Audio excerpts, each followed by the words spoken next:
I'll wake up, go to the washroom, and drink the gas.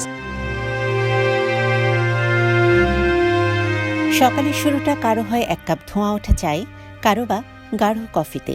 কিন্তু এমন একজনের কথা জানেন কি, যিনি তিনি শুরু করতে চান পেট্রোল দিয়ে। অবিশ্বাস্য শোনালো এই অদ্ভুত অভ্যাসের কারণে আবারও আলোচনার কেন্দ্রবিন্দুতে উঠে এসেছেন কানাডার এক তরুণী। তরুণীর দাবি, ঘুম থেকে ওঠার পর পেট্রোল পান না করলে তার দিন যেন ঠিকভাবে শুরুই হয় না। এমনকি নির্দিষ্ট সময় পেট্রোল না পেলে তিনি অস্বস্তি ও অস্থিরতা অনুভব করেন বলেও জানিয়েছেন। তার এই ব্যতিক্রমী এবং ঝুঁকিপূর্ণ অভ্যাস প্রথমবারের মতো প্রকাশ্যে আসে জনপ্রিয় টেলিভিশন অনুষ্ঠান মাই স্ট্রেঞ্জ অ্যাডিকশনে, যেখানে তিনি নিজের আসক্তির কথা খোলাখুলিভাবে তুলে ধরেন। অনুষ্ঠানে ওই তরুণী জানান, পেট্রোলের গন্ধ ও অনুভূতি তার কাছে এতটাই আকর্ষণীয় যে এটি ছাড়া সকালের শুরু কল্পনাও করতে পারেন না।